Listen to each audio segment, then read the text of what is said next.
விஷயம் தான். மக்கள் இப்போ எல்லாமே ஷோக்காக நம்ம இப்படி இருக்கணும் அப்படி இருக்கணும், நம்ம அப்படி பண்ணவே முடியாதுல்ல.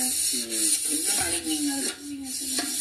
ஃபார் எக்ஸாம்பிள் ராணவே உங்களுக்கு தெரிஞ்சிருக்கோம், like how is playing is game. அவரே அவங்க நிறைய சொன்னார், நான் இந்த ஷோக்காக தான் நிறைய விஷயம் பண்ணுறேன். அது எல்லாராலுமே பண்ண முடியாது என்ன கேட்டிங்கன்னா.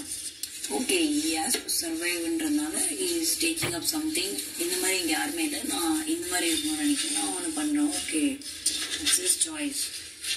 பட் ஐ பர்சனலி ஃபீல் அவனுக்கு அவனை இழந்துடக்கூடாது, அவ்வளோதான். நீ அவன் பண்ணுற ஓகே, அது நீ உன்னை இழந்துடாம இருக்கணுன்றதான் நான் பார்க்குறேன்.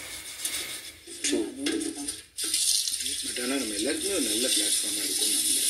லாஸ்ட் சீசன் கம்பேர் பண்ணும்போது இந்த சீசன் ரொம்ப நல்லா தான் போகும். லைக் டாக்ஸிக்காக இல்லை. லாஸ்ட் சீசன்லாம் ஐயோ எவ்வளோ டாக்ஸிசிட்டி, மக்களே கண்டாயிட்டாங்க. போதுண்டா, நானே பார்த்துட்டு எனக்கு காண்டு என்னடா நடக்குதுங்க, யாரா நீங்கெல்லாம், ஏன்டா இப்படி பண்ணுறீங்க? இது அந்த அளவுக்கு நம்ம ரொம்ப டீசெண்டாக தான் இருக்கோம். நம்ம முடியாது, நம்ம வெளியே பார்க்கறதுனால அப்படி இருக்கு. எனக்கு வெளியே பார்க்கும்போது it's totally a different experience. Actually it's totally a world. ஏன்னா நான் லாஸ்ட் சீசன் நான் ஃபுல்லாக இது வரைக்கும் எந்த சீசனுமே நான் ஃபுல்லாக பார்த்ததே இல்லை. ஏன்னா எனக்கு டோட்டலாக எல்லாமே நியூவாக எக்ஸ்பீரியன்ஸ் பண்ணணும் தான். எல்லாமே பார்த்து சொன்னால் நம்மளுக்கு அலர்ட் இல்லை. இந்த டாஸ்க் இந்த சீசனில் வந்துச்சு அப்படின்னு. அதனால எனக்கு இந்த சீசனில் நிறைய டாஸ்க் வரும்போது எந்த சீசனில் நிறைய பேர் தெரிஞ்சிருக்கு இந்த டாஸ்க்லாம் வருது அப்படின்னு. ஸோ தெரிஞ்சு அவங்க ஒன்று ஆடுறது ஓகே. எனக்கு என்னன்னா already I shouldn't be like prepared. Games இருக்கும், டாஸ்க் இருக்கும், இதெல்லாம் ஓகே. பட் ஒரு அப்சர்வேஷனாக இந்த கேமை இப்படி தான் ஆடணும் அப்படின்றது.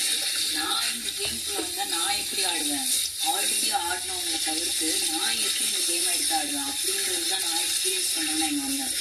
ஸோ அப்படி பார்க்கும்போது I feel last season compare பண்ணும்போது எனக்கு இது உள்ளே பார்க்கும்போது டோட்டலாகவே வேறு மாதிரி இருக்கும். உங்களுக்கு அப்படி ஃபீல் ஆகலையா? லாஸ்ட் சீசன் கிடையாது, நார்மலாக ஓவரால் பிக் பாஸ் நீங்கள் வெளிலேருந்து பார்க்குறதுக்கும் என்ன ரீசனா எனக்கு பிக் பாஸ் பார்க்குற பழக்கமும் இல்லை, பிக் பாஸ்குள்ளே வர ஐடியாவும் இல்லை. இது நீங்கள் சொன்னது ஒரு சிச்சுவேஷன் நிறைய இருக்குது பின்னாடி. பட் ஆனால் லாஸ்ட் சீசன் எண்டெல்லாம் பார்க்கும்போது எனக்கு அது வாஸ் லைக் ஐயோ இதுக்குள்ளே போயிடவே கூடாது. இன்ஃபேக்ட் லாஸ்ட் சீசன் எனக்கு தான் ஆப்பர்ச்சுனிட்டி வந்தது.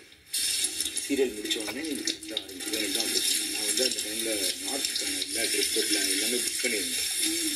ஸோ அப்போது என்னால் வர முடியலன்றப்போ இவளும் அவங்களோட எனக்கும் ஆப்பர்ச்சுனிட்டி வந்து இவருக்கு அந்த டைமில் சீரியல் குவிட் பண்ணிட்டேன். ஸோ அப்போ நான் சரி நம்ம இந்த நான் வரல அப்படின்னு சரி இவங்க போகணுமா அப்படின்னு அப்ரோச் பண்ணப்போ சரி ஓகே பிரவீன் சார் தான் பேசினார்.